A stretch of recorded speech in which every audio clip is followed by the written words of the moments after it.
and WN over the last few weeks, whether it was the Capitals and the Wizards, and certainly the Orioles got together with the Nationals a couple of weeks ago.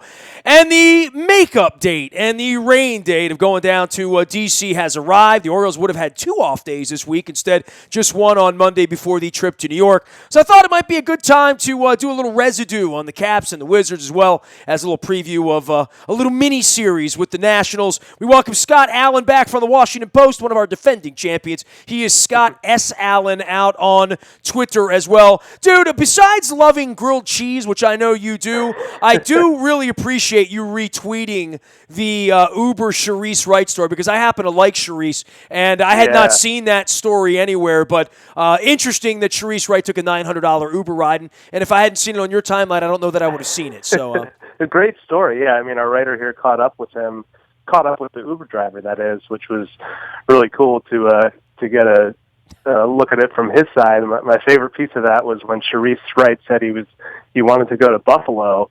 The Uber driver immediately thought he meant Buffalo Wild Wings, so he was in for quite a surprise.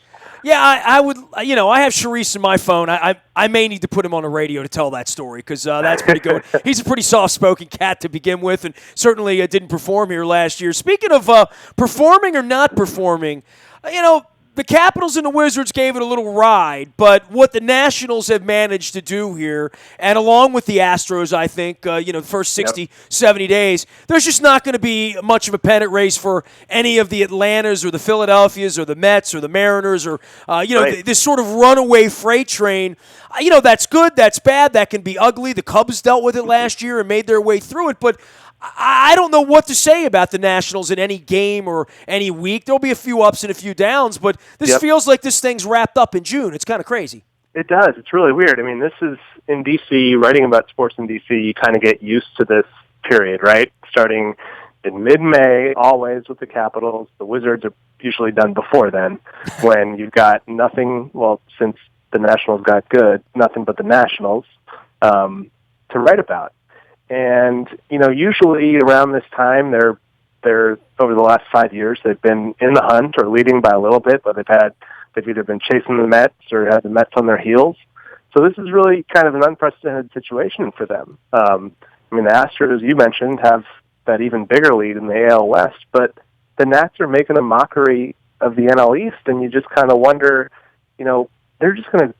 are they going to be tested from here on out? Well, all the rest of those teams can't get the 5, but they all stink. Now, I will say in the American League West, I'm not writing Texas off just yet. I'm not writing Seattle just yet, especially for the wild card or whatever. But the rest of those teams in the Nationals division, it's, kind of reminds me of Golden State against the world, right? But, it's them and everybody else. And look, Dusty will manage this thing the way he does. You got a lot of young players there. Nobody there who's really won anything, right?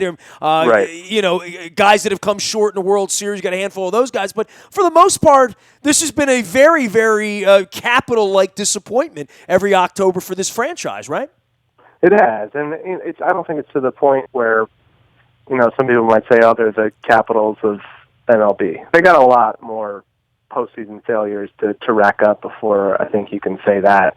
In these 5-game division series, best out of 5, it's not, I wouldn't say it's as fluky as a hockey playoff series, but over 5 games, they gave the Dodgers all they could handle last year. That was an incredible series. They got snake bitten by some injuries to Wilson Ramos in particular at the end of the year. That was a great series, and they were right there in it, and it was disappointing that they didn't get it done.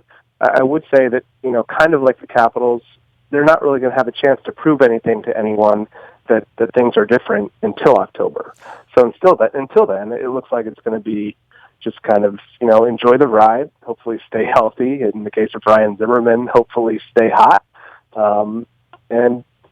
It's going to be kind of a lazy summer for them, I think. Well, yeah, they go out to L.A. and they play in the middle of the night. I watched a little bit of Tuesday night's game, and they got the better end of the Dodgers in the early part, then the Strasburg-Kershaw sort of showdown in the afternoon and all that. But this is a one-gamer, and I guess from the Orioles' perspective, nice to know that we're not seeing a Strasburg or, when I saw Scherzer out there on Thursday, I'm like, the Orioles won't get him Tuesday. They won't get him Thursday. And even Gio Gonzalez, at least the Orioles are getting the lower end of this thing. But when you're talking about a rotation now where It feels to me like there's 2 1s and 2 2s kind of sort of, amongst that batch of guys. And Yeah. I don't know that anybody's going to want to see them in October from a pitching standpoint. Yeah, no, you're absolutely right. I mean, especially with Scherzer pitching the way he is, and Strasburg's been hot and most importantly healthy. The Orioles are lucky in that they get that kind of 1 week link so far in the Nats rotation, that 5th spot. Ross has been up and down from Syracuse this year, trying to work on some things, and hasn't really settled into a groove. Now, the thing with him is, it's interesting, and maybe the Orioles should be wary of this, although it's kind of just a fluky thing that's happened, was before his last start, his run support was just absolutely absurd. I mean, he was in the game where the Nats put up 20 on the Mets. I think he was easily getting double-digit run support. So despite his poor ERA, he was able to chalk up a couple of wins. He is Scott Allen. You can follow his journey out at the Washington Post as well as at Scott S. Allen out on Twitter. He was capsed up. He was wizarded up now into Nationals mode. And don't worry, I'll give you a kick in the groin on the Redskins before we leave. I'm saving that for the end. That's sort of like playing Stairway to Heaven. I'll get to that. That'll be in the encore before it's all there. On to the Nationals, though, and where they're standing is the Harper fight last week. Thoughts about that? I mean, we've had that go on here with Machado, and it seems to me not just that the pitchers have such an incredible advantage these days, the curveball, the fastball, the specialty guys, all the analytics to make it harder for hitters, as Bryce Harper found that last year. Machado's going to come in to D.C. batting .220 right now this week, and also to Yankee Stadium this week, a year and a half out on his deal. But, the drums start to be heard for give me $300, give me $400 million. Both of these guys have struggled a little bit, and both of these guys have been a little hot-headed and been thrown at a little bit and had their macho and had their rookiness or their greenness sort of tested by veterans. Yeah, and, Harper's kind of in a little mini slump right now, but before he was drilled, before he served that suspension, people were talking about, he's back to his 2015 MVP form. I thought the interesting thing about the Memorial Day fight was that, like you said, Harper has a reputation as a hothead that led to his 9th ejection. But for the first time that I can remember out of those 9, everybody, it seemed, or everyone outside of San Francisco at least, was on Harper's side and saying, who's this guy Strickland? What the heck is he throwing at him for admiring a couple of home runs 3 years ago? Harper, the previous ejections for him, and I think it's a legitimate knock on him, kind of losing his cool. They tended to be late in games, arguing strikes, unhappy with slamming his helmet and for grounding out in a big spot. But on Memorial Day, I think everyone was like, well, what is a guy supposed to do to protect himself? Well, everybody here thought that with Machado and Sale, and then, our guy winds up getting thrown out the next night for a 78-mile-an-hour curveball, which, by the way, I still think was intentional, by the way. The whole beanball thing, it's bad enough when it's anybody, right? And it's bad enough when it's a Pedro Martinez or a star pitcher, headhunting on guys, going back to Bob Gibson and Don Drysdale. But I think when it's your franchise player and these guys talking about $300 and $400 million, and I'm sure all of them have seen the Tony Conigliaro, Sports Illustrated cover, there's nothing 50 years later that protects a hitter, really. I mean, maybe your shoulder, maybe some of that armor wear that they wear, but when you're throwing at a guy's head, that pisses guys off. And I get it, but I also get that Major League Baseball needs to play police on this, because this whole, the boys are going to police themselves, the unwritten rules and all that, it's out of hand, in my opinion, and it needs to be policed by Major League Baseball. And I know you're a hockey fan, Scott. I mean, we don't see the stupidity and brawls that we saw even 10 years ago, even 5 years ago to some degree, because everybody's sort of saying this isn't cool anymore. Yeah, and in terms of the league policing it more and taking it more into their hands, I mean, Nats GM Mike Rizzo, he's a big proponent, actually, of players policing it and handling it themselves, but even he pointed out that when you've got a nobody like Hunter Strickland throwing at a former MVP, and the resulting suspensions are what they are after the fight. I'll bring up AAA players to throw at Barry Bonds, right? Yeah, who wouldn't take that trade? No team's going to admit that, that's what they're doing. But if you can, get a guy like Harper out of the lineup for for 3 games and your scrub reliever is missing 4 innings over a week, that's not fair, and that's not going to stop it from happening. Well, it's not punitive, right? I mean, really, all of these things always feel like a slap on the wrist. Look, we had the Pirates come through here. Their guy got popped with PEDs. He's gone 80 days, 80 games. Yeah. I mean, that's being pushed. That's something you'll think about the next time you're ingesting some illicit substances into your body, and the next time you throw at a guy's head, or the next time you throw a helmet, even if you throw it sort of like a 8-year-old softball player who never played before, and go out there and kick guys around a little bit. That it's not just a highlight on SportsCenter. That there's some teeth to whatever happens financially and or otherwise and or damage to said club, right? Yeah, absolutely. And, MLB, they kind of say the right things and condemn these, throwing at batters' heads and such, but so far, and maybe it's something that's going to have to happen in the off season, but so far the penalties just, like you said, it's not punitive enough to prevent it in the future. Really amazing offense from all these guys, right? I mean, Zimmerman with this crazy, September of his career sort of breakout year. Yeah. Murphy's been unbelievable from the minute he got there. Rendon's been even Wieters. I mean, we got some old friends down there, not just Wieters, but also Jason Worth, every penny of it, began his thing with the Orioles. But, a couple number 1 draft picks for the Orioles running around for the Nats these days. That's right. And, knock on wood, they've been healthy until just recently, with Worth hitting the DL with a foot problem. But I mean, Zimmerman by far the biggest revelation, and people thought that he was probably done. I know he went for like $1 in my fantasy auction draft. I'm so sick that didn't wind up with him. It's a lot of productivity for 99 cents there, dude. He's making that money. Who knows? He may be a keeper at this rate. Seems like he's got a few more years left in him. But yeah, the offense has been incredible, and that's even with Trey Turner spending some time on the DL. People were talking about possible MVP numbers for him, extrapolating based on his half a rookie season, and he hasn't really lived up to that just yet, but he's getting going. He's a menace on the base path. He's steals in the last 10 games already. I mean, by the end of the season, I'd be surprised if he wasn't right behind Billy Hamilton for the NL lead.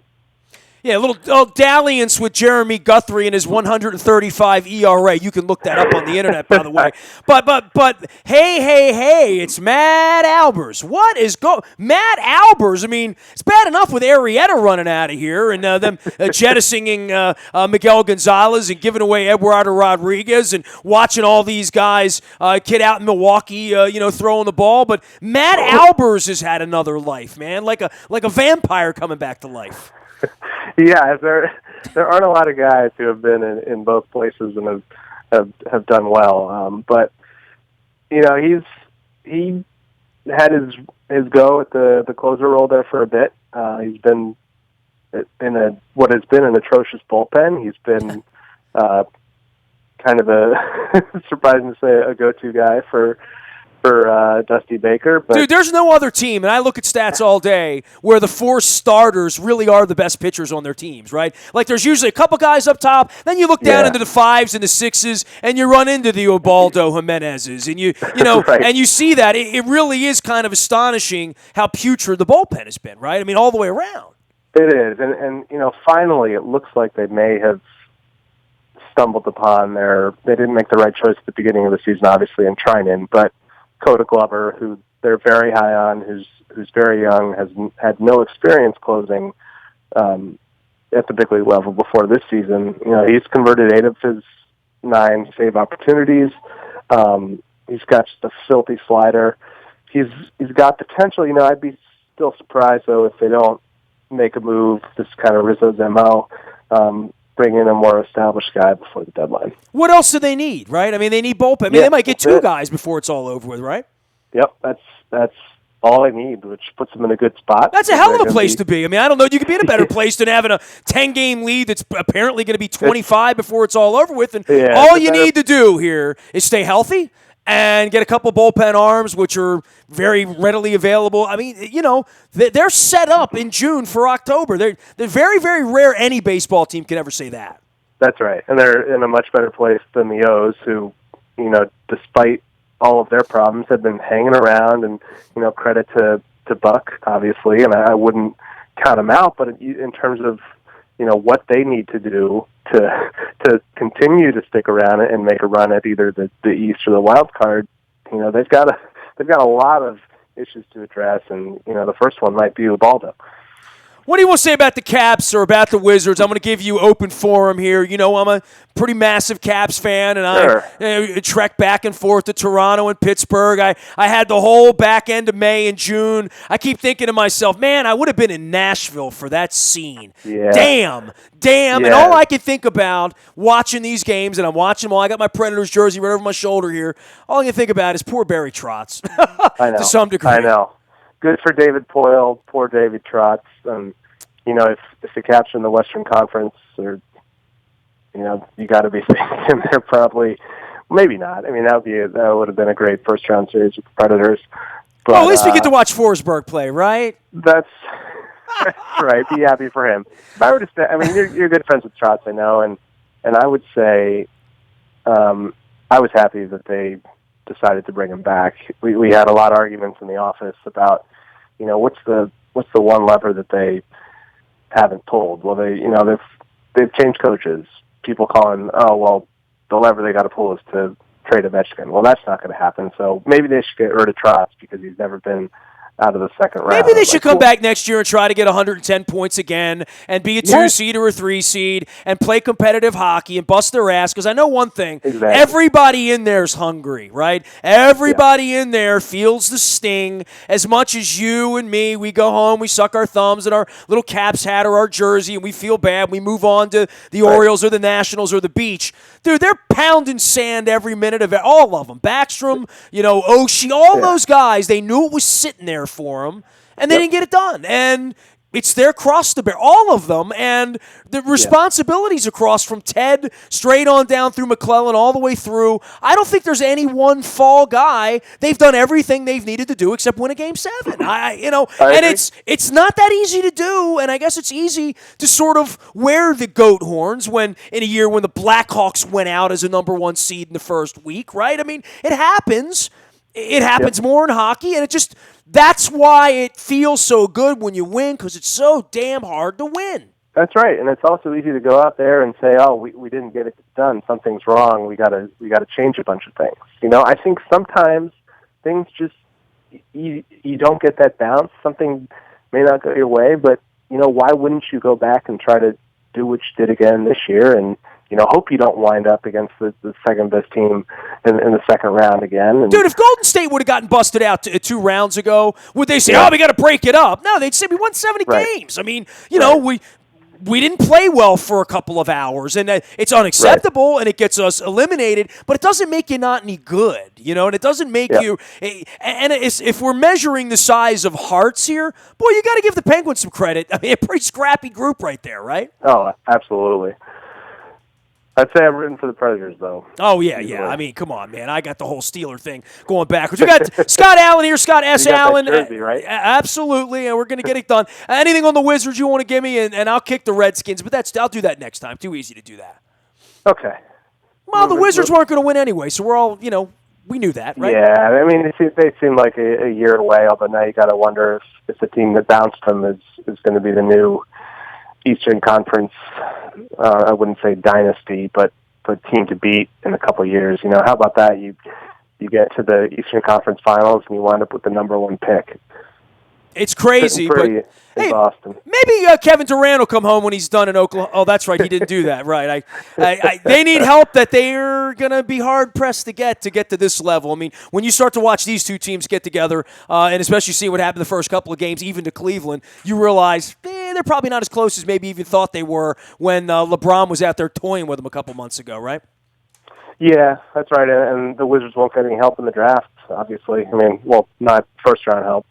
I don't know. It would be nice to find a steal a la the Spurs or something, but the track record does not indicate that they will do much good for themselves there. So cross your fingers for free agency, I guess. Well, enjoy all this boredom you're going to have the next 2 months. I'm sure when Jay brings the boys back over to Redskin Park, you guys will have plenty of drama beginning around Labor Day. Great having you on, Scott. Always a pleasure to visit with you, man. All right, we'll talk soon. Thanks. You got it. Scott S. Allen is the way to find him. Scott S. Allen, that's Allen, out at the Washington Post. You can find him out on Twitter, and they're at thewashingtonpost.com with the blogs. You can find me out in the Bayou Toyota Audio Vault 24 hours a day from anywhere in the world on your mobile device by downloading the TuneIn radio app. We do come in crystal clear from anywhere in the world on your mobile device. We're more than just a little AM radio station these days. Our morning newspaper delivers to your email inbox at 7 a.m. That's all brought to you by Planet Fitness and PlanetFitness.com. And last but never least, any breaking news, bad news on the Ravens, some signings, the Orioles, the ups, the downs. You'll get it first on the WNST text service. That's all brought to you by Coons Ford of Security Boulevard. I am Nestor. The Peter Principles have been released. I'm going to be releasing them chapter by chapter all summer long. You'll definitely want to check us out at WNST.net for that. Also on Facebook, Twitter, LinkedIn, Snapchat, Instagram, and streaming live on our Facebook as well as our YouTube WNSTV channel. We are WNST.net, AM 1570, and WNST Towson, Baltimore, and we never stop talking Baltimore sports.